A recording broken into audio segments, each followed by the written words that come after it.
The first time Madison Shaw laid eyes on Sloane Ardent, she was holding a dripping mop, standing in the middle of a pristine marble hallway and trying not to let the silence swallow her whole. Sloane was late, again. A storm in stilettos, wrapped in tailored black and power that walked like it owned gravity. She didn't just enter rooms. She claimed them. And the hallway Madison had just mopped was apparently in her way. "You've got to be kidding me," Sloane said, her voice a weapon made of silk and steel. "Do you know how much this floor cost?" Madison didn't even flinch. She glanced down at the faint sheen of water, then up, way up, at the woman whose name had been whispered across the building all week. Billionaire investor. Cold-blooded. Sharp as hell. Heartless as ice. "It's wet," Madison said, utterly deadpan. "That's what happens when you mop." Sloane narrowed her eyes. "Do you work here?" "No," Madison replied flatly. "I just like carrying buckets for fun." A silence stretched. Charged. Maddening. Then, "What's your name?" "Why?" "Because I don't tolerate this kind of tone from my employees." "Then it's a good thing I don't work for you. You clean my building. You work in it." "Same thing." Madison looked her dead in the eye. "No. It's not." That was the moment it happened. Something sharp flickered in Sloane's perfect expression. Surprise. Disbelief. Maybe even intrigue. But she masked it fast. "Move your bucket," she said. "You're in my way. And you're in mine." Madison stepped aside first, but slowly. Deliberately. Sloane passed by without another word, but Madison didn't miss the way she hesitated mid-step. Like something about that exchange had lodged in her. Like maybe, just maybe, she wasn't used to being told no. Especially not by someone in worn jeans and a janitor's badge. Madison didn't think much of it. She'd dealt with worse. She'd been cleaning for years, at night, during the early shifts, invisible to everyone who thought floors magically stayed clean and trash cans emptied themselves. She had no illusions about her role in places like this. Glassy skyscrapers filled with people who didn't look at her unless they needed something. But that woman, Sloane Ardent, had looked. Like she didn't know how to handle the fact that someone saw right through her. The second time they met, it was worse. Madison was elbow-deep in a supply closet fixing a leaky pipe when Sloane stormed in on a phone call, barking orders to someone unlucky on the other end. She didn't even see Madison at first. "If the numbers don't match by morning, tell them the deal's off. I don't care how important they think they are. They don't make a move unless I say so." She paused. "No. I don't lose. That's not how this works." Then her eyes landed on Madison crouched on the floor. "Again? It's a building," Madison said, not bothering to hide her irritation. "Sometimes it leaks." Sloane's jaw tightened. "And sometimes people do their jobs properly, the first time." "Funny. That's what I was thinking when I saw you." A slow, dangerous silence. "Excuse me?" Madison stood, arms crossed, soaked towel in one hand. "You come in here barking at someone about power and control like the world owes you something. Guess what? Pipes burst. Floors get dirty. And not everything bends just because you have a black card and a scowl. Do you have any idea who you're talking to?" "Nope," Madison said, already turning back to the pipe. "And I don't care." The next sound wasn't a retort. It was silence. A breath. A pause. And then, soft, sharp, stunned, Sloane said, "Go to hell." Madison smirked. "Already there. It's called minimum wage." The door slammed. And yet, the next day, Sloane showed up again. This time with coffee. 2 cups. One untouched. Set carefully on a nearby shelf while Madison worked. She didn't say a word. Just stood there. Watching. And left. And then it kept happening. Awkward encounters in late hallways. Lingering silences in the elevator. Random cups of coffee. Arguments that ended in almost smiles. The war between them turned rhythmic. Predictable. Charged. And Madison, who had sworn never to get involved with anyone from upstairs, found herself waiting. For footsteps. For that voice. For the chaos Sloane carried in her eyes. What she didn't know was that Sloane, used to breaking people down, never being seen, never being challenged, was starting to unravel. Because the janitor who told her to go to hell wasn't just different. She was magnetic. And Sloane Arden had never wanted anything she couldn't control. Until now. Sloane told herself she wasn't checking the maintenance logs. That she wasn't scanning the building's internal schedules just to happen to run into Madison again. But she was. She absolutely was. And that infuriated her. Sloane Arden didn't orbit anyone. People came to her. They catered. They chased. But this woman, this janitor with oil-stained hands and sarcastic eyes, was under her skin like a splinter she couldn't dig out. She was rude, insufferable, entirely unimpressed, and devastatingly attractive. Not just physically, though there was that, too. Madison had this maddening way of moving like she owned her space, even when everyone else treated her like background noise. She didn't ask for attention. She didn't pretend to be small. And Sloane, who'd spent her whole life surrounded by people who performed for her, didn't know what to do with someone who wouldn't.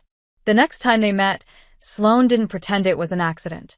She walked directly into the basement supply room where Madison was reorganizing shelves, heels clicking like a declaration. Madison didn't look up.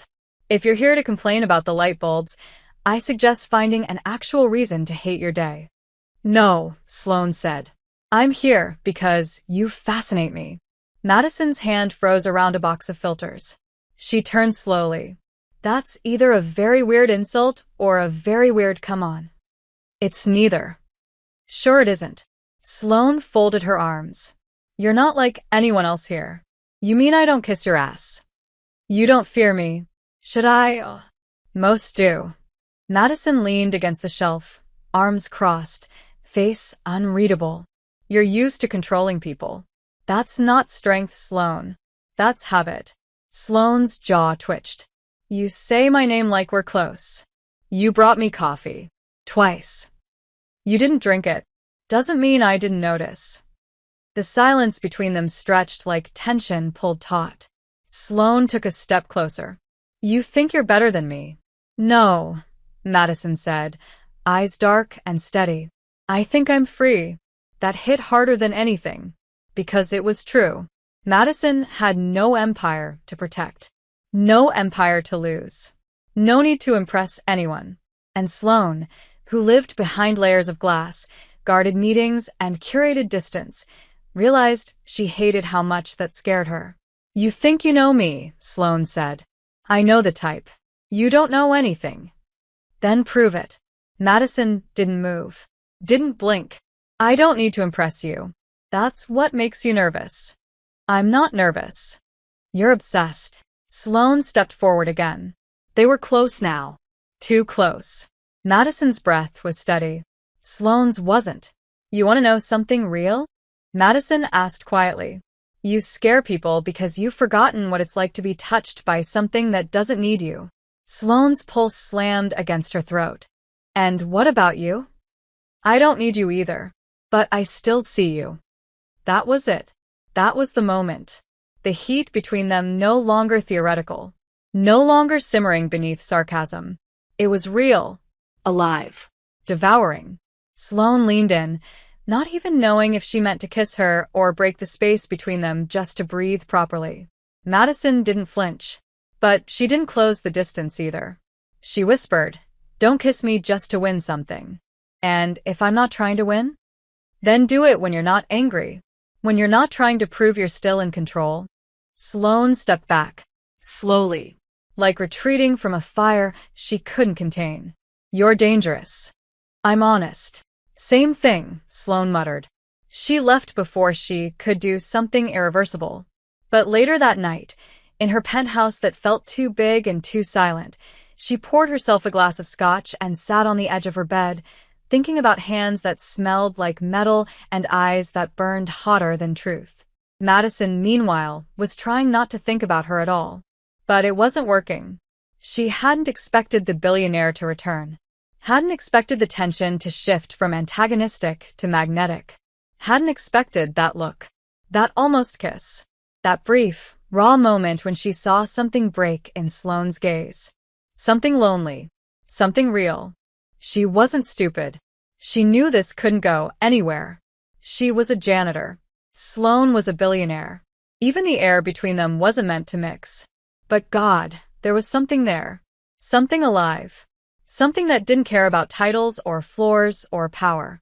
Just skin, heat, need, and the terrifying truth that sometimes two people who have no business colliding are exactly what the other never knew they needed.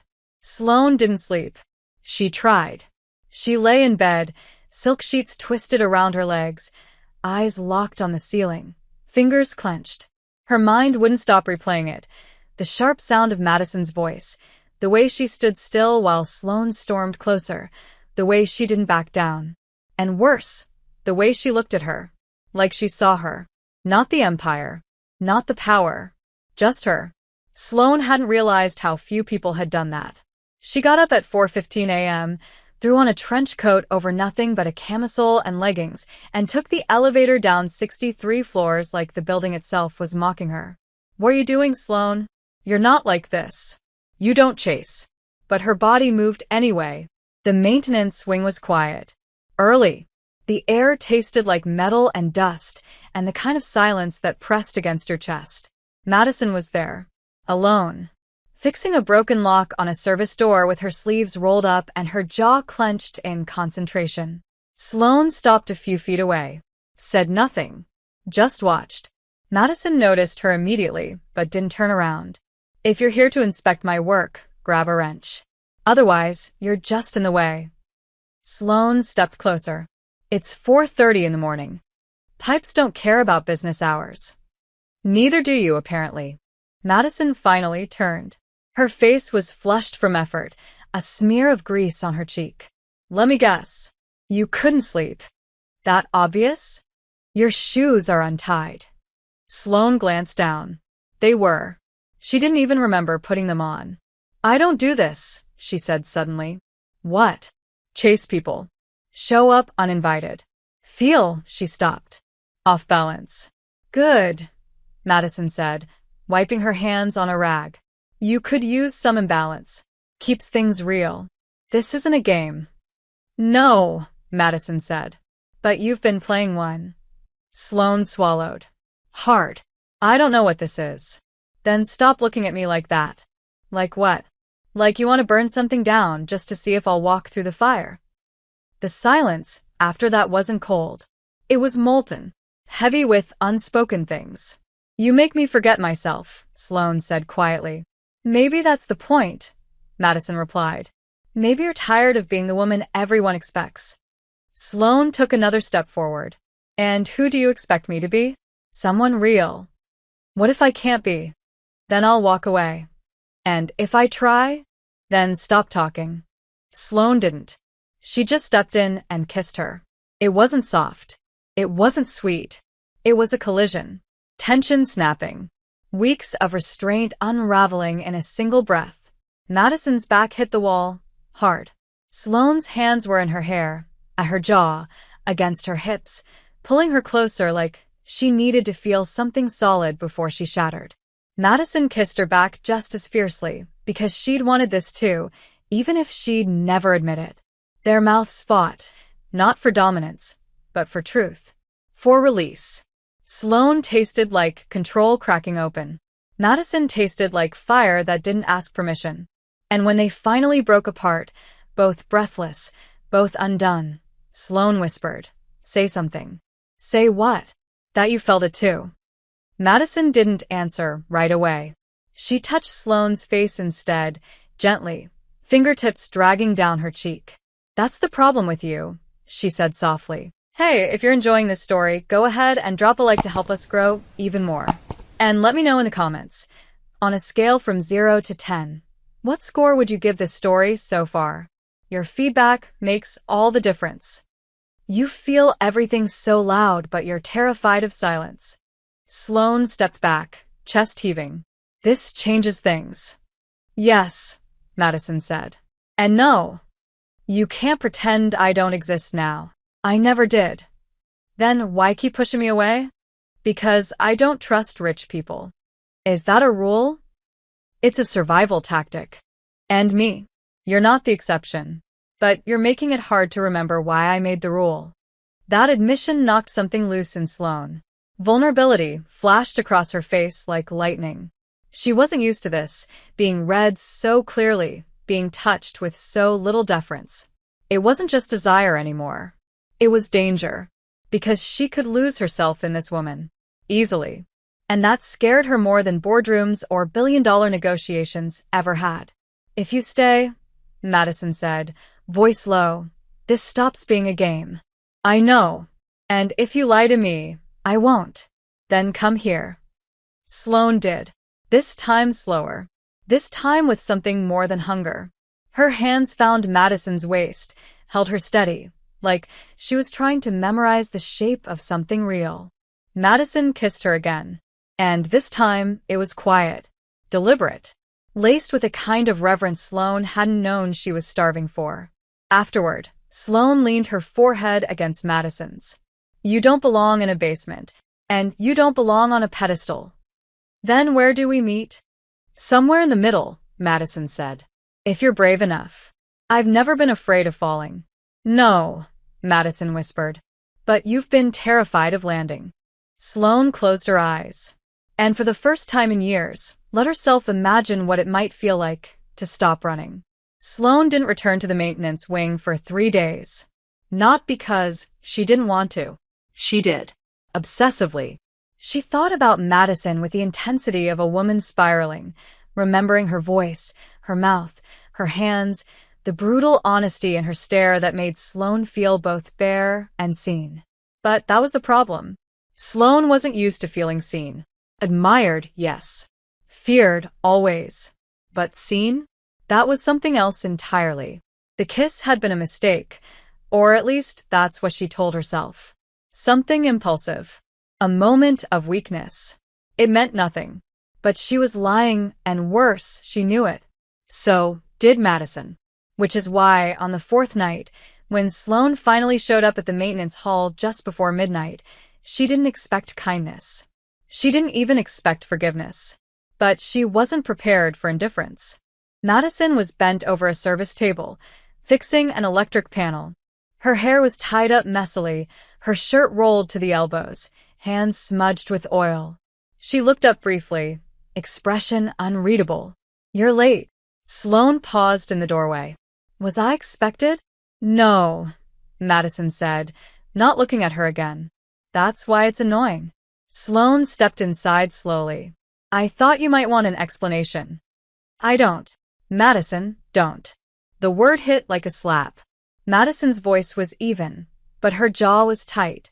You don't get to walk in here like that kiss didn't happen. Like you didn't vanish for 3 days. Like you can just show up again when it suits you. I didn't know what to say. Try the truth. The truth is I've never done this before. What, kiss someone? No. Sloane snapped, frustrated. Be honest. Want someone I can't control. Feel something I can't predict. You think this is easy for me.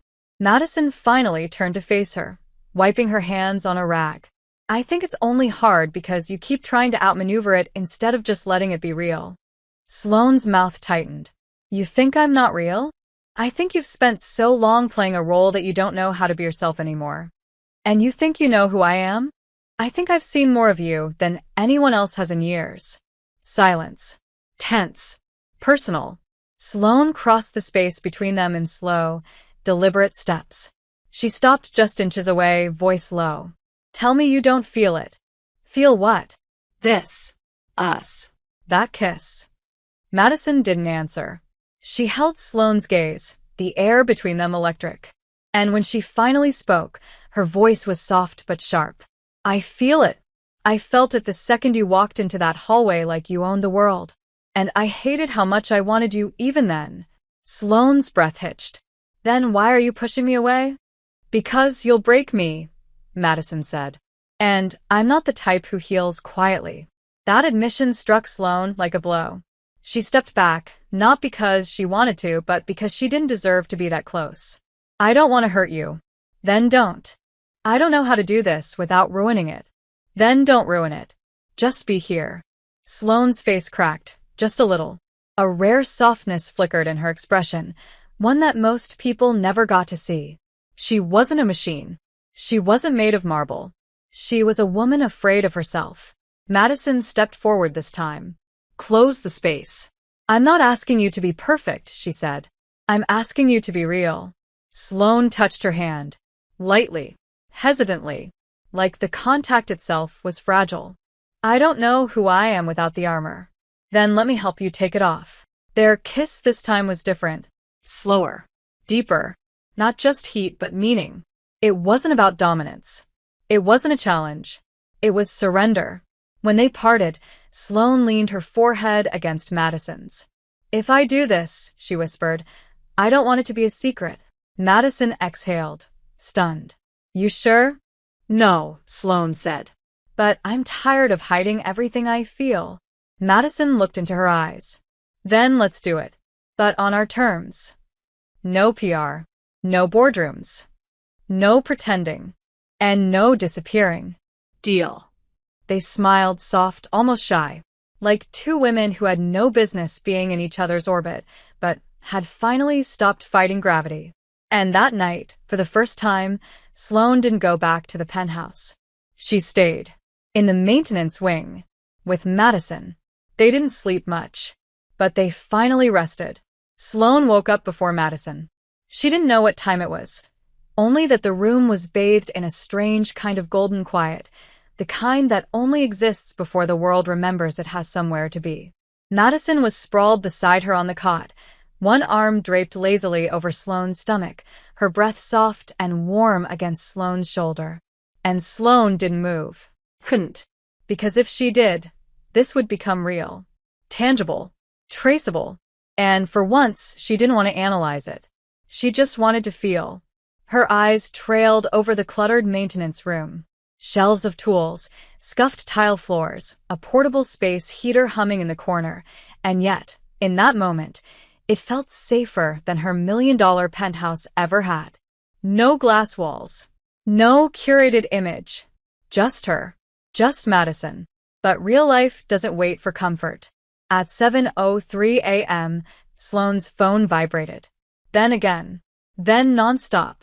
Madison stirred, groaning slightly, her fingers tightening instinctively around Sloane's waist. Sloane kissed her forehead and slid out from beneath her, grabbing the phone from the metal bench. 47 unread messages. Multiple missed calls. Her assistant. Her legal team. Her board liaison. And one from her CFO, subject line, urgent. Leak. Her heart dropped. She opened the message, eyes scanning too fast, trying to contain the spike of adrenaline. Lock energy division breached. Prototype render leak. Internal suspicion. NDA violation suspected. Meeting in 30. Shit, Sloane whispered. She didn't notice Madison had woken up until she heard her voice. That the real world knocking? Sloane turned slowly. Madison was sitting up, hair messy, lips still swollen from last night, eyes watchful. Yeah, Sloane said. Loudly. Go, Madison told her. Put out whatever fire it is. I'll still be here. Sloane hesitated. Will you? Unless you run. I won't. Madison stood and walked over to her, gently fixing Sloane's shirt collar. You don't get to hide here forever, Sloane. I know, but you're always welcome to come back. That small sentence nearly undid her. Sloane left the maintenance wing with a knot in her chest. The elevator ride to the top floor felt longer than usual, colder. And the moment she walked into the conference room, she was back in the persona. Sharp heels, sharper eyes. Her armor clicked back into place with terrifying ease. Her team briefed her in rapid-fire sentences. Someone from inside had leaked an early prototype of their renewable tech design. Competitors were reacting. Stock volatility was rising. Sloane asked hard questions, gave harder orders, and shut down any speculation with the efficiency of a woman who had built an empire with her bare hands. But beneath all that, a new voice whispered, Madison wouldn't flinch. By noon, she had stabilized the situation. Temporarily. But she knew this wasn't over. Her team urged her to issue a statement. Her PR rep suggested a calculated leak to shift the narrative. Her board scheduled a second meeting for the afternoon. It was endless. And the whole time, all Sloane could think about was the warmth of that tiny room, the feel of Madison's fingers in her hair, the sound of her saying, "Come back." She didn't go that night. Not because she didn't want to, but because she was afraid of walking into that room and needing it too much. Madison didn't text, didn't call. She knew better. But the silence was its own kind of invitation. On the second night, Sloane stood in front of the locked supply door at 1:42 a.m. She didn't knock. She couldn't. Instead, she left a single note slipped under the frame. "You were right. I don't want to hide anymore. But I don't know how to be seen without breaking." The next morning, when Madison came into work, she read the note. She didn't smile. She didn't cry. She folded it once, neatly, and tucked it into her back pocket. The day passed. The leak crisis continued. Sloane fought battles on 5 fronts. But that night, when she finally collapsed into her couch, shoes still on, she found another note on her kitchen counter. How it got there, she had no idea. It was folded in the shape of a small, crooked triangle. The handwriting was messy. "Then let it break. I'll be there when it does." Sloane stared at it for a long time. And for the first time in her life, she wanted to be ruined. If it meant Madison would be the one holding the pieces. The city below Sloane's penthouse blinked like a circuit board, buzzing with artificial life, but inside, everything was still. Too still. The silence felt loud, the kind that pressed against her chest, heavy and unrelenting. Sloane had been staring at the note Madison left for over an hour. "Then let it break. I'll be there when it does." It wasn't a plea. It wasn't even a comfort. It was a promise, simple, dangerous, and impossible to ignore. She didn't reply. Not with a note. Not with a text. But the next night, at 2:04 a.m., Sloane stood outside the maintenance wing again. This time, she knocked. Madison opened the door half asleep, wearing sweatpants, a thermal shirt, and a confused expression. "Didn't think you'd actually," she didn't get to finish. Sloane stepped inside, shut the door behind her, and kissed her like she was drowning. Madison didn't resist. She pulled Sloane in by the shirt, wrapped her arms around her waist, and kissed her back with equal hunger.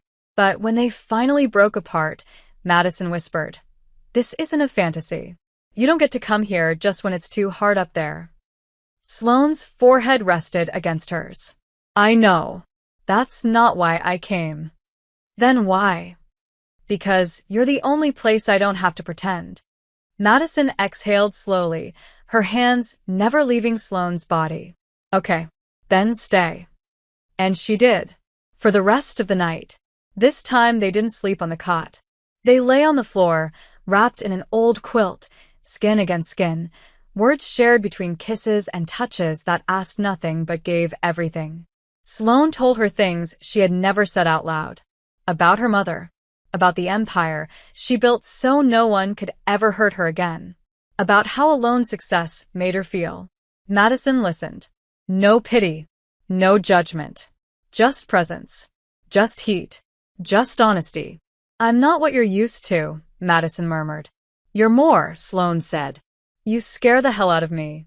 "Good," Madison replied, kissing her shoulder. "You scare me too." The next morning, Sloane left before the building woke. She didn't want to risk being seen. Not yet. But as she rode the elevator to the top floor, she knew something had shifted. Something deep, permanent, and terrifying. The leak investigation was escalating. Legal had narrowed it down to someone internal, someone who had access to the prototype folder and knew how to cover their tracks. All eyes were on engineering. Sloane's board demanded transparency. Her team demanded blood. And beneath it all, she carried a secret. She had something to lose now. Something real. Something fragile. That afternoon, she received a message that made her blood run cold. Anonymous. No sender. Just a single sentence. "You're sleeping with the help." Attached was a photo. Blurry. Grainy. But unmistakable. Sloane and Madison. Standing too close. Laughing. A moment from a week ago, before the kiss, before the notes. But it didn't matter. It looked intimate. It looked real. And in her world, it was nuclear. She stared at it for a long time. Her phone vibrated again. A second message. What would the board say? What would the press say? Sloane's stomach twisted. This wasn't just gossip. It was a threat.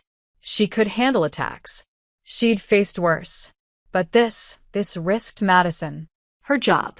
Her safety. Her world.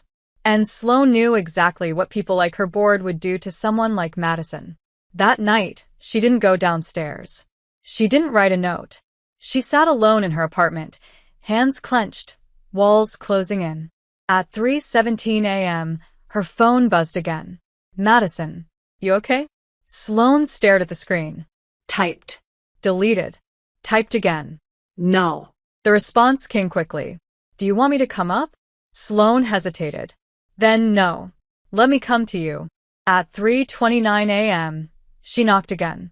Madison opened the door with worry in her eyes. What happened? Sloane held out her phone. Someone knows. Madison read the message. Her expression didn't change. And they'll use it. To ruin you. To get to me. You think I didn't know that was possible? I can't protect you. I never asked you to. But I need to. Madison stepped closer. Sloane, look at me. She did. Barely. I grew up learning how to survive without anyone. I know what it's like to be discarded. Invisible. I've spent my whole life cleaning up messes made by people who never saw me. But you see me. Don't take that back now. Sloane's voice cracked. If they fire you, then I'll find another job. And if they drag your name, then let them try. Why aren't you scared? I am, Madison said. But I'm not ashamed. There's a difference. Sloane swallowed hard. You're not the only one who's afraid. Madison touched her cheek. Then let's be afraid together. But don't run. Please. Sloane collapsed into her arms. Madison held her tighter than anyone ever had.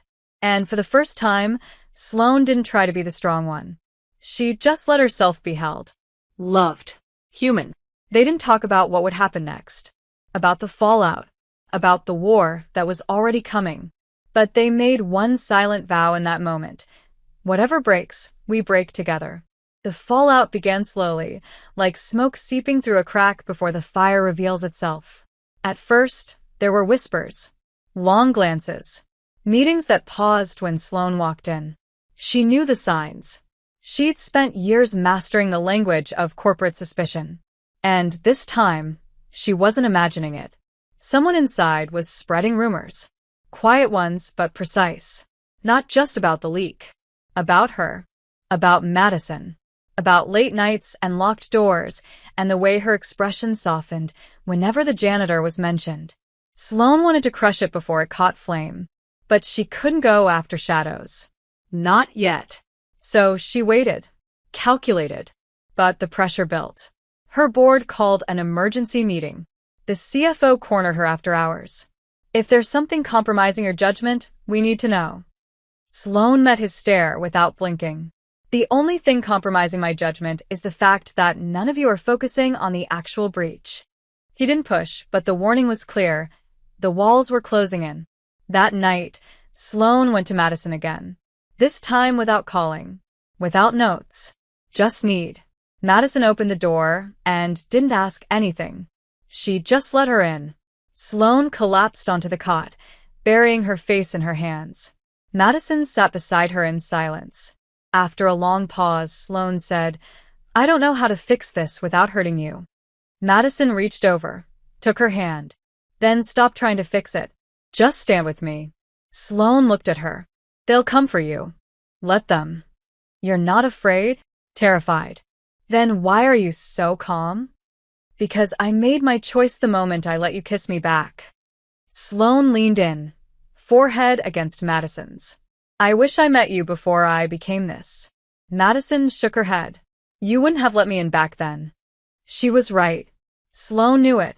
She'd been all ice and strategy for so long, she hadn't known how to feel. Madison had changed that. Not with force. With truth. With presence. With the terrifying simplicity of being loved without needing to perform. The next morning it escalated. The leak source was identified. An engineer, fired on the spot. But before he left, he said one thing that shifted everything. Check who else had access. Sometimes leaks are distractions. That echoed in Sloane's mind for hours, until she saw the security logs. Madison's name. Her ID swipe. A timestamp that didn't make sense. A moment she hadn't told Sloane about. For a second, just one, Sloane froze. Could she have? No. No. But the doubt was there. Ugly. Insidious. She confronted Madison that night, hands shaking. Were you in my office 3 nights ago? Madison frowned. Yeah. The light was flickering. I didn't think it mattered. You didn't think to mention it? I didn't know I was under investigation. You're not. Then why do you look like I stabbed you? Sloane turned away. Madison stepped back. You don't trust me. It's not that. It is. You saw one thing. One piece of evidence. And you let doubt in. Madison. You say you want real. But you're still waiting for me to prove I'm not like the rest of them. Silence. A heavy one. Then Madison said, quieter, I can't be your secret and your suspect. Sloane felt something crack. She stepped forward, reached for her. I'm sorry. Be better, Madison said. Or walk away now. Sloane didn't walk away. She stayed. Apologized again. And again.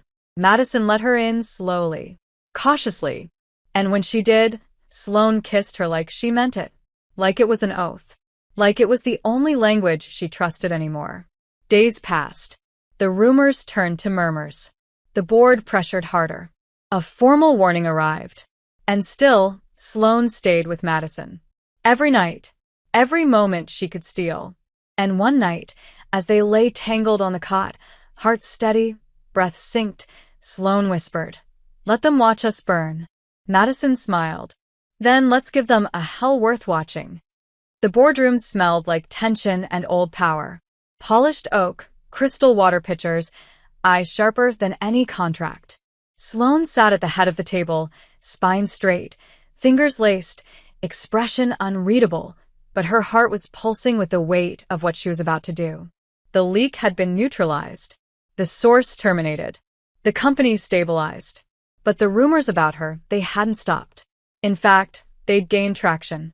And this time, the target wasn't just her. It was Madison. The whispers had turned into implications. Back-channel meetings. Legal concerns. HR inquiries disguised as casual conversations. We're concerned about the perception, one board member said, clearing his throat like he hated having to say it. An intimate connection between a C-level executive and a building staff member. There are liabilities. Reputational risks, said another. Power dynamics, added a third. Sloane waited. Let them speak. Let them dig their own graves in polite, corporate phrasing. Then she stood. Slowly. Calmly. I've heard enough. The room fell silent. She looked around the table. Let me make something perfectly clear.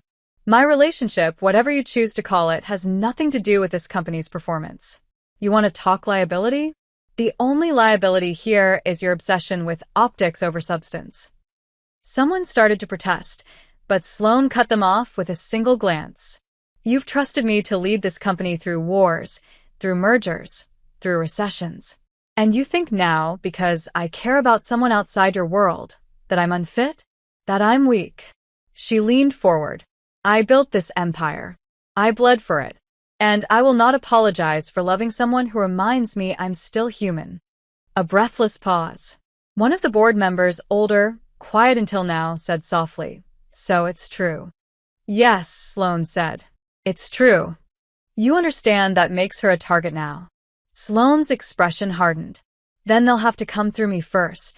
After the meeting, she locked herself in her office. Not because she was ashamed, but because she was angry, tired, hollowed out by the weight of constant defense. She hadn't even told Madison yet. She didn't want her to know how ugly it was getting.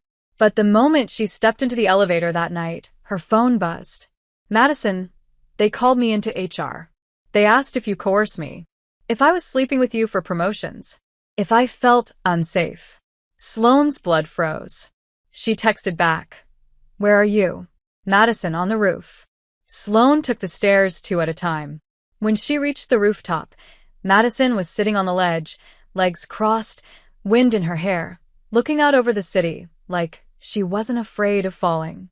"I didn't know they'd do that," Sloane said, breathless. "Of course they did," Madison replied, not turning around. "They want to make me the villain so you can stay their hero." "You're not the villain." "Then why do I feel like one?" Sloane stepped closer. "What did you say to them?" Madison finally turned. Her eyes were calm, but there was fire underneath. "I told them the truth. That you didn't promise me anything. That I never asked for anything. That I wanted you before I knew your name." Sloane swallowed hard. And they said I was naive. That I didn't understand what I'd done.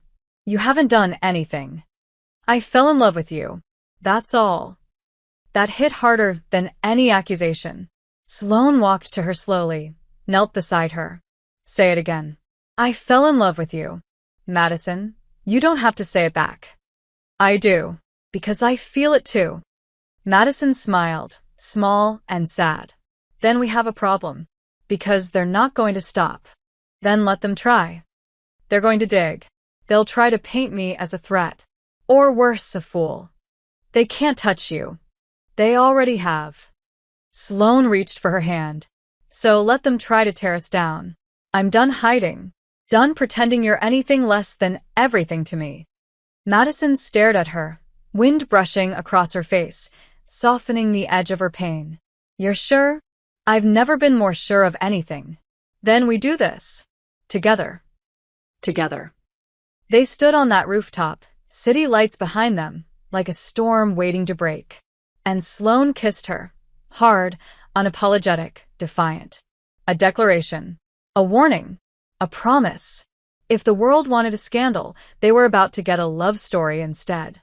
One that burned too bright to be ignored. The headlines started small, buried deep in tech columns and gossip blogs.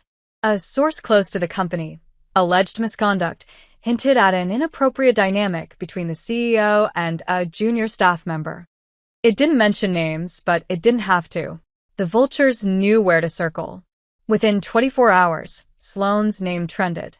Photos emerged, grainy security footage, elevator stills, a rooftop silhouette that unmistakably captured a kiss. There was no proof of wrongdoing. No scandal, technically. But the implication was enough. Whispers turned to noise. Executives muttered in corridors. Investors called for statements. Shareholders panicked. And Madison was forced to walk through a building where every glance felt like a blade. "I'm fine," she told Sloane the first night after the stories broke. "I've survived worse than rumors." But she didn't say how it felt to be watched, judged, reduced to a distraction. She didn't say how many people asked her if the relationship was worth her job. Or how the cleaners she used to eat lunch with now avoided her like she was contagious. Sloane noticed. Of course she noticed. And it killed her. One morning, Sloane stormed out of a meeting, canceled her schedule, and went straight to the maintenance floor. Madison was organizing supply shelves, jaw tight, posture coiled like she was waiting for the next hit. "Hey," Sloane said. Madison didn't look at her. "I'm working. You shouldn't have to be here right now." "Why not?" "I didn't do anything wrong." "That's not what I meant." "I know what you meant." She turned finally, eyes flashing. "You want to hide me again?" "No. You think I'm safer in the dark. That if I just keep my head down, this will all go away." "I'm trying to protect you." "You think I can't protect myself?" Sloane froze. Madison stepped forward, inches from her, furious and beautiful and heartbreakingly real. "You chose me. You kissed me. You loved me. You don't get to regret that just because the world found out." "I don't regret you," Sloane said, voice shaking. "I regret that I can't shield you from this." "Then don't shield me. Stand next to me." A long silence passed between them, and then Sloane said the words Madison didn't know she needed to hear. "You chose me. Now fight with me." Madison's breath caught. She nodded, slow and certain. "Okay." Then, let's fight. That night, they didn't hide. They walked into the building together, side by side. They didn't hold hands. They didn't speak. But the message was clear. They were done pretending. HR scheduled a meeting. Legal advised silence. PR demanded distance. Sloane refused. We'll issue a statement, she told them. On our terms. About what? One advisor scoffed. Your janitor romance? About integrity, Sloane said coldly. And the fact that love isn't a liability. The press conference was scheduled for Friday. By Wednesday, threats rolled in, quiet ones. The sponsors backing out. A whisper that the board was drafting a motion to vote Sloane out. That night, Madison found Sloane on the penthouse balcony, drink untouched, eyes on the skyline. They're coming for your crown, Madison said. They always were, Sloane replied. But now they think they can break me because of you. Let them try. You don't understand what I stand to lose. Madison stepped in front of her. Then let me make one thing clear. I'm not afraid of being your weakness, but I won't let you treat me like one. Sloane looked at her, something raw behind her perfect armor. You're not my weakness. Then prove it. They stood like that for a long moment. Then Sloane pulled Madison into her arms. Come to the press conference with me. Madison blinked. What? Stand beside me when I tell the world the truth. That we're together? That I love you. Madison's eyes welled up. You're serious. I've never been more serious. You know they'll tear you apart. Then I'll give them something worth tearing. Madison touched her face. Okay, I'll be there. Friday came like a storm. Cameras, reporters, questions fired like bullets. Sloane stepped up to the mic, immaculate in a sharp black suit, Madison at her side in a navy blouse, head held high. And Sloane said it, out loud, to everyone. I built this company with everything I had, and I will continue to do so. But who I love is not a scandal. It is not a weakness. It's a choice. And I chose her. Flashbulbs exploded. Reporters shouted. But Sloane kept speaking. Madison Gray is not my assistant. Not my secret. She's the strongest person I know. And if my board has a problem with that, they can take my title. But they won't take my truth. Silence followed. Then a ripple of stunned applause. Then backlash. Then support. Then war. But that night, alone in the penthouse, Madison curled into Sloane's arms and whispered, You really said it. I really did. And I'm still here. You're always going to be here. Outside, the city kept spinning. But for once, Sloane didn't feel like she was trying to keep up with it. For once, she felt like she'd finally caught something that couldn't be taken. And it had her name. The days that followed the press conference were brutal. Headlines screamed. Stock prices trembled. Investors flinched. Reporters dissected every second of the footage. Sloane's voice, her body language, the way her hand brushed Madison's as they walked off stage together. There were calls for her resignation. Board meetings behind closed doors. Petitions. Threats. Anonymous letters. But there was also something else. Something unexpected. Support. Quiet at first. Then louder. Emails from women who had never dared speak up. Messages from employees who felt seen. A janitor from another company wrote, They'll never understand what it means that someone like you stood up for someone like us. Sloane read it in silence. Madison watched her read it. Neither of them spoke for a long time after that. By Friday, the board had issued an ultimatum, step down quietly or face a full-blown inquiry into her personal judgment. Sloane laughed when she read it. A bitter, tired laugh. They think they can shame me into silence. They're trying to scare you, Madison said. It won't work. But fear is a slippery thing. It creeps in even when you think you've locked every door. Sloane started sleeping less, working more. She stopped coming downstairs. She stopped kissing Madison like she meant it. She didn't say she was pulling away, but Madison could feel it in every gesture that went unfinished. Every silence that stretched too long. Until one night, Madison walked into the penthouse and said, If you're going to leave, say it. Sloane looked up from her laptop, startled. What? Don't fade out. Don't slowly disappear, so I have to be the one who ends it. I'm not ending anything. You're not keeping anything either. Sloane closed her laptop. I'm trying to protect you. From what? From yourself. From what happens when they come after you harder. Because they will. Because they're not done. Madison crossed the room, furious. I know they're not done. I knew that the first time I kissed you. But I'm not afraid of them. I'm afraid of you. Of how you act like love is something that has to be managed, hidden, filed away between meetings like it's just another risk assessment. Sloane stood up. This isn't fair. You're right. It's not. It's not fair that I love someone who doesn't know how to stay when it's inconvenient. That made Sloane freeze. Don't, she whispered. Then tell me you love me back. Now. Not when the cameras are rolling. Not when you need to prove something. Now. When it's just us. Silence. Then, I love you. Sloane's voice cracked. I love you in ways that make me weak and raw and terrified. I love you like I've never loved anything before. And it's killing me that I might lose everything else because of it. You won't, Madison said, stepping closer. You'll lose the things that never mattered. And you'll keep what does. You, Sloane whispered. Me, Madison said. And I'm not letting go. They fell into each other then, not with fire, but with gravity. Not lust, but need. The kind of kiss that felt like coming home after storm. That night, they made love without words. No rush. No war. Just skin and breath and a promise made with mouths and fingers and everything that still trembled between them. In the morning, Sloane made coffee. Badly. Madison laughed at how she burned the first pot. Sloane smiled. Really smiled. For the first time in days. You stayed, Madison said. So did you. Sloane leaned against the counter. I'm done being afraid. Good, Madison said. Because we still have to deal with your board. Let them call their inquiry. I'll be ready.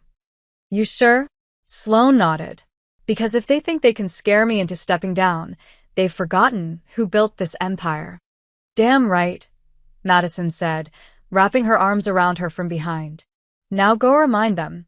And Sloane did. She walked into the next board meeting like it was a battlefield. She had data. She had results. She had her entire executive team on her side, except for the two snakes who had been stirring trouble. She cut through their accusations like a blade, slicing apart every veiled insult, every coded dig. And when one of them dared suggest her relationship compromised the professionalism of the company, Sloane said, without flinching, then maybe your definition of professionalism is the problem. The room went quiet. One board member, an older woman who had never spoken much, said calmly, I've seen more strength in how you've handled this than in any quarterly earnings report. My vote is with her. Others followed. Slowly, reluctantly, but enough. Sloane kept her position. Barely, but she kept it. And that night, when she walked into the maintenance wing in heels and a $1,000 coat, Madison grinned. Still the queen. Queen, Sloane said, pulling her into a kiss, of one hell of a kingdom.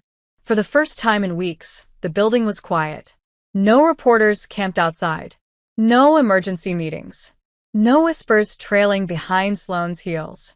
It was like the entire city had exhaled, and she finally could, too. But quiet didn't mean peace. Because the real questions came after the war ends. When the adrenaline fades, and all you have left is what you chose to keep. For Sloane, that was Madison. And now, that was terrifying in a different way. They spent the next few days trying to fall into something like normal. Sloane went to work. Madison kept her job, despite the rumors that still lingered. HR reviewed her file, but no action was taken.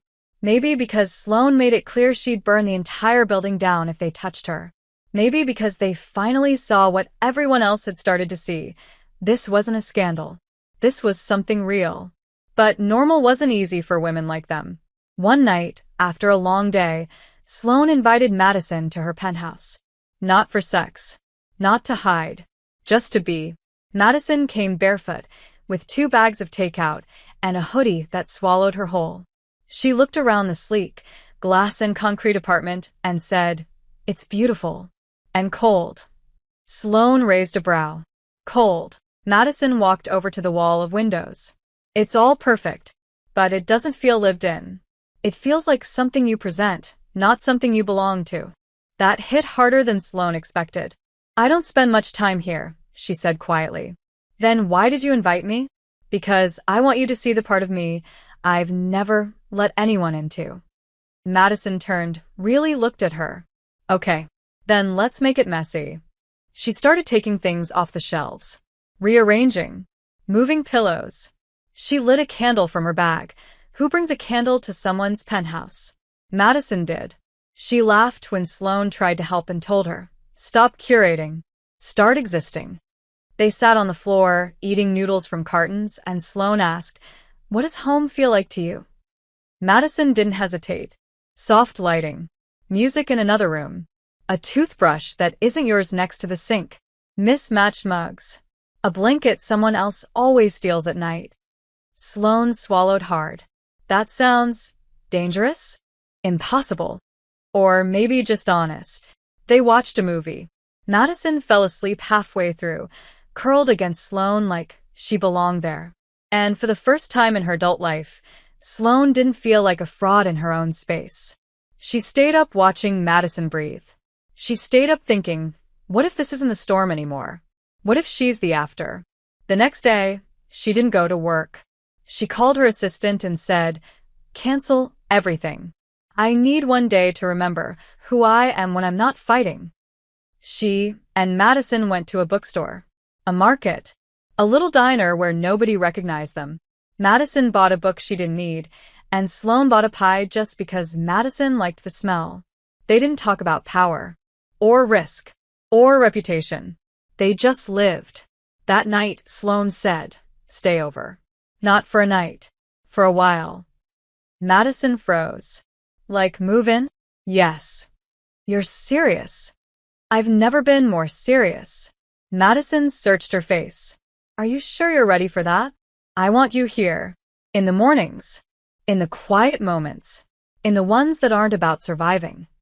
Madison touched her cheek. "I'll need space for my mugs." Sloane smiled. "Done. And I get the left side of the bed." "Always." They kissed like it was already decided. But even in the softness, the outside world waited. Because that weekend, Sloane's biggest client, a government contract worth millions, scheduled a surprise audit. The timing wasn't random. The intention was clear. And as Sloane looked over the documents, her assistant whispered, "They want to scare you again." Sloane glanced at Madison, who was on the couch, reading in her hoodie, legs folded under her like she belonged. Sloane said, "Then let them try." Because this time, she had more to lose. But she finally had something stronger to fight for than fear. The audit wasn't just a formality, it was a weapon. A carefully timed strike designed to rattle Sloane's empire at its foundation. The inspectors didn't come quietly. They came with questions, accusations buried in polite language, and the kind of eyes that looked for fault instead of truth. Sloane kept her posture straight, and her answers sharper than steel. But she knew what this was. It wasn't about numbers. It was about humiliation. Madison knew it too. She stood quietly outside the boardroom, pretending to organize a supply cart while 2 auditors whispered about Sloane. "She's unraveling," one said. "A woman like that doesn't fall for a janitor without something going seriously wrong upstairs." Madison didn't flinch, didn't respond. But later, when Sloane found her alone in the stairwell, Madison's hands were clenched into fists. "Say something," Sloane said gently. "I can't," Madison replied, her voice low and tight. "Because if I open my mouth, I'll say exactly what they deserve and I might not stop." Sloane stepped in close, resting her forehead against Madison's. "Say it to me, then. They think I'm your downfall. They don't know what strength looks like. They think you've lost control. Maybe I finally let go of the wrong kind of control." Madison looked up at her, soft fury in her gaze. "If they push you, Sloane, then we push back," Sloane finished. That night, Sloan hosted a company-wide meeting. No board. No cameras. Just her and every employee who made her empire run, from engineers to janitors. She stepped onto the stage and said, "I've spent a long time leading with fear. That ends today." A ripple of confusion spread through the crowd. She continued, "Some of you may have heard things. About me. About Madison. About what it means that someone like me could fall for someone like her. But here's the truth. I didn't fall. I chose. I chose someone who challenges me, who holds me accountable, who sees me when I forget how to see myself." Murmurs. Tension. Curiosity. And then she said it. "We talk about integrity like it's a checkbox. But Madison taught me that integrity isn't about rules. It's about honesty.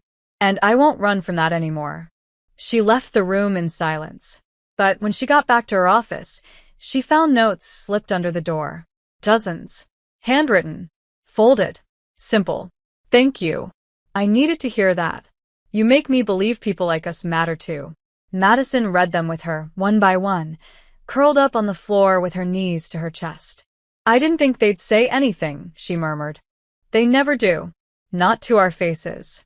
Sloan smiled, brushing a hand over Madison's hair. "Maybe we just gave them permission." But power never lets go easily. The next morning, Sloan's lawyer arrived pale and tight-lipped. "They're threatening to void your government contract. Not because of performance, but because of image inconsistencies." Sloan's jaw clenched. "Because I'm in love with someone beneath their idea of appropriate?" They won't say it out loud, but yes. Sloan turned to Madison, who had heard everything from across the room. "If I fight this, it'll get uglier. And if you don't, they'll win." Madison stood up, crossed the space slowly, deliberately. "Then let them see what happens when a woman like you stops pretending she needs their approval." Sloan felt something shift in her chest. "You know they'll try to use you as leverage. Let them try." "You keep saying that," Sloan whispered. "Because I mean it."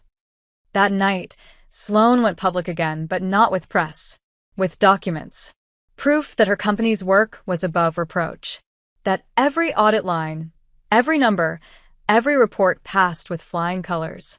And then, in a bold, live-streamed address to her clients and stakeholders, she said, "You hired me to build something indestructible. If that breaks because I refuse to be ashamed of who I love, then maybe you were never building with me in the first place." The fallout was immediate. Some clients pulled out. Others pledged loyalty. But the most powerful shift came from within. Employees began openly defending her. Industry voices spoke up in support. Sloan wasn't just surviving, she was rewriting the rules. In the middle of all of it, Madison brought home a small box. "What's this?" Sloan asked. Madison smiled. "You've got a toothbrush in my drawer. Figured I'd leave one in yours." Sloan opened the box. A plain blue toothbrush. Nothing dramatic. But it felt like everything.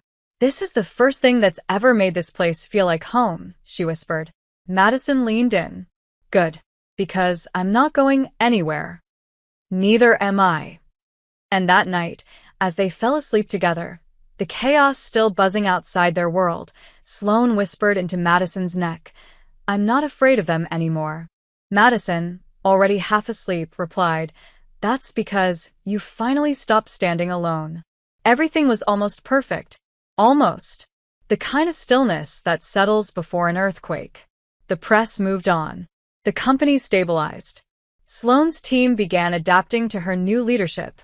Less guarded, more human. And Madison, now living in the penthouse, had somehow turned the once sterile space into something warm. There was music playing in the background. Plants in the kitchen window. Books stacked beside the bed. It was quiet. Beautiful. Fragile. And that's when it happened. Late one night, Sloan received a message on her private line. The number was unlisted, but the name made her pulse stall. Veronica Hart. Her ex. A high-profile investor. Dangerous. Elegant. The last person who'd ever known how to dismantle her without lifting a finger. The message was short. Dinner. One night. Just us. I have a proposal. Sloan stared at the screen, torn. She hadn't spoken to Veronica in over 2 years, not since things ended in a war of power plays and a broken glass of bourbon. Madison noticed. What's wrong? Sloane showed her the message. Madison didn't flinch. Are you going? I don't know. Do you want to? Sloane was silent. That silence hurt more than any answer. It's business, she said finally. Veronica doesn't just text. If she's reaching out, it's serious. Madison nodded once. Then go. That's it. You don't need my permission. But you want me to say no. I want you to want to say no. Sloane reached for her. Madison, it's not. Don't explain. Just decide who you are now. So Sloane went. To a rooftop bar drenched in candlelight and influence. Veronica wore power like perfume, sitting with a glass of red and that infuriating half-smile. Still look like a queen, she said when Sloane arrived. Still trying to control the game, Sloane replied. Always. But tonight I come with an olive branch. And a business offer. I'm listening. Veronica laid out the plan. A merger. A deal that would give Sloane access to international markets, new technologies, and double her empire. But, Veronica said smoothly, I need to know you're all in.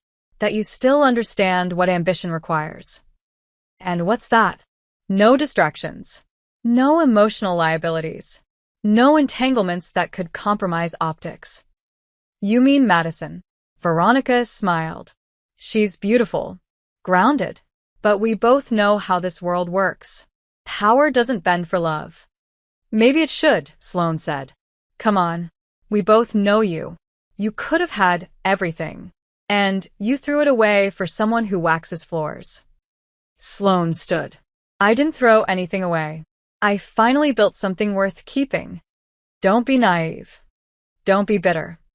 Veronica's smile faded. Think carefully. This is the kind of deal you only get once. Sloane walked out. She didn't look back. When she got home, Madison was in the kitchen barefoot, sipping tea. She didn't ask what happened. She just said, Did you choose? Sloane crossed the room and kissed her hard. I chose the second I walked in here. Madison whispered. Do you know what I'd give up for you? Everything. I already did. And just like that, Sloane knew. Whatever deal Veronica dangled would never match what she had now. In this moment. In this love. Because Madison wasn't a distraction. She was the only thing in Sloane's life that made sense when everything else fell apart. That night, they didn't speak much. They didn't need to. They lay together, heart to heart, breath to breath. And for the first time since everything began, Sloane finally stopped calculating. She didn't need a strategy. She just needed her. The news of Sloane turning down Veronica's deal spread faster than wildfire. No one knew the details, but everyone in the industry felt the ripple. Something big had been on the table, and Sloane Lancaster walked away. Rumors began again, but this time they weren't whispers of scandal. They were murmurs of confusion. Of awe. Of fear. She'd refused power. For love. And people didn't know how to process that. By Monday, 2 competitors launched aggressive plays, trying to absorb clients that were left uncertain by Sloane's decision. Her legal team scrambled. Her advisors panicked. But Sloane? She was calm. Focused. Clear. Because for the first time in her life, she wasn't building for the world. She was building for herself. For Madison. That clarity didn't stop the storm, though. A final blow came 3 days later. An anonymous whistleblower filed a complaint. False accusations. Twisted timelines. A formal ethics investigation launched. It was retaliation, messy, desperate. But it had weight. It had reach. It could destroy everything. That night, Madison came home to find Sloane sitting on the floor of the living room, barefoot, suit jacket tossed aside, staring at the fireplace even though it wasn't lit. It's happening again, Sloane said quietly. They're coming for me. Then let them, Madison replied, placing the keys down. We've already survived worse. This isn't like before. If this sticks, I lose everything. Madison knelt in front of her. You won't lose me. But what if I lose myself? Then I'll find you.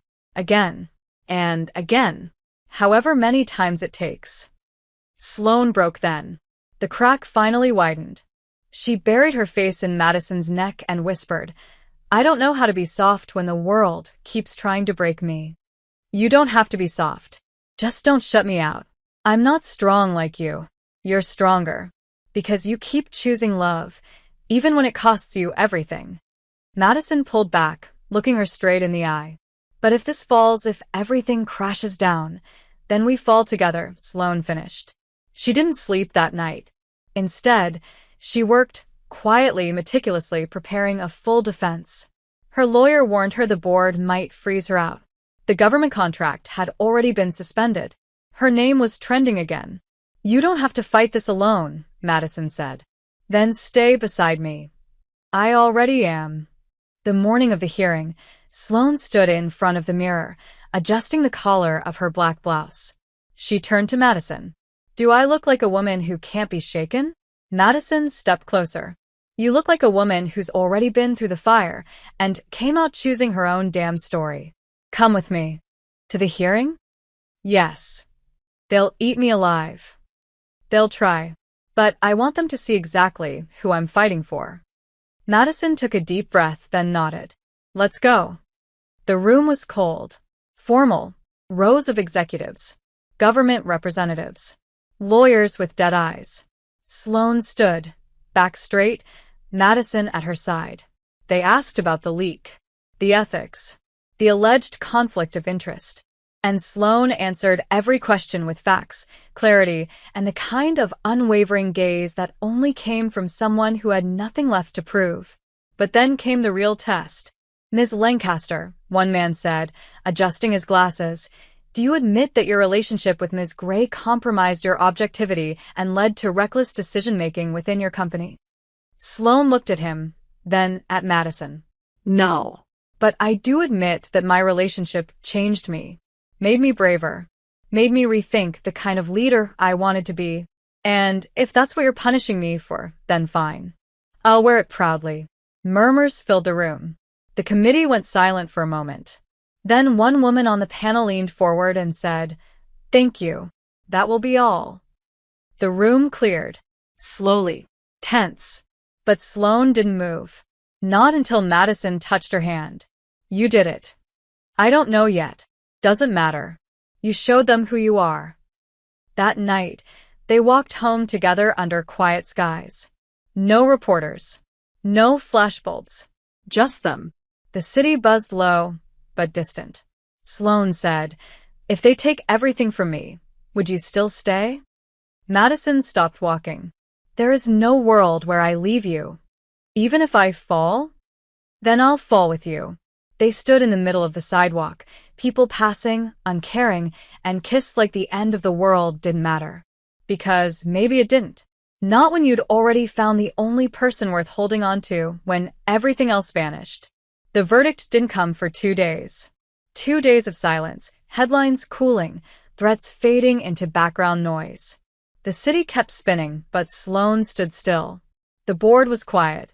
The lawyers cautious. The media impatient. But Madison? Madison remained constant. She moved through the penthouse like she belonged to every wall, every breath of space. She cooked. She cleaned. She laughed.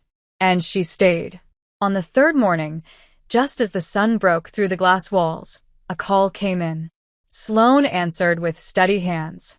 A calm voice said, "The investigation has closed. You're cleared. Full reinstatement. And your government contract is back in place." Sloane didn't respond. Just stood there, frozen. "Ms. Lancaster?" the voice repeated. "Understood," she finally said. Then she hung up. Madison was still in bed, tangled in blankets. Sloane walked in slowly, sat at the edge of the mattress, and whispered, "It's over." Madison blinked up at her, hair messy, eyes soft with sleep. "They cleared you?" "Yes." "And the contract?" "Back." "And us?" Sloane turned to her fully. "Still, everything I choose. Every day. Every hour." Madison smiled. "Then it was worth it. Every damn second." Sloane lay back, arms open. Madison slid into them without hesitation. They stayed like that for a long time. Just breathing. Just existing. No walls. No audience. Just love. Later that week, Sloane called another meeting. This time, it wasn't just the board. It was the entire company. Engineers. Designers. Janitors. Secretaries. Everyone. She stood at the front of the auditorium, Madison beside her, not hidden, not silent, but seen. Sloane's voice was clear, even before the microphone clicked on. I once believed that power meant control, that love was weakness, that survival required silence. But I was wrong. The room held its breath. Power without integrity is hollow. Control without heart is useless. And love, the real kind, makes you stronger than anything fear can threaten to take. She turned slightly. Madison Gray stood beside me when the world tried to shake me apart. She is not a footnote. She is not a distraction. She is my truth. Some employees applauded. Others stood. Some cried. But no one looked away. And just like that, the narrative changed. What had once been scandal became strength. What had once been hidden became legacy. The weeks that followed were different. Quiet, but not empty. Madison officially moved in. Her toothbrush was joined by a second one Sloane had bought, just a match. The penthouse felt lived in now. Messy. Warm. There were notes on the fridge. Half-read novels on the nightstand. Music playing in the morning, and toast always slightly burnt. And one night, weeks later, while sitting on the floor surrounded by takeout and plans for a weekend escape, Sloane pulled a small box from beneath the coffee table. Madison looked at her, startled. What's that? Not a ring, Sloane said, lips curving. Yet. Madison blinked. Then what? Keys, Sloane said, opening the box. Inside were two identical keys on a black velvet cushion. To the new building I bought. Madison stared. You bought a building? I needed to move corporate headquarters. And I thought it was time to build something different. Something real. Open. Grounded. Like you. Why me? Because I want this new place to feel like you changed me. Because you did. Madison reached into the box, took one of the keys. Then I guess I'll unlock it with you. Always. They kissed then, slow, lingering, the kind of kiss that says we made it. Because they had. Not in spite of the fire, but because of it. Because they stood in it. And didn't let go. That night, as they curled up in bed, city lights spilling through the windows, Madison whispered, You gave up so much. Sloane smiled against her skin. I gave up what didn't matter. You were always the empire. If you enjoyed this content and want to support the channel in a special way, try clicking the thanks button below. It's the one with the heart and $sign icon. With super thanks, you can make a direct contribution to the channel, which helps me keep creating awesome videos for you.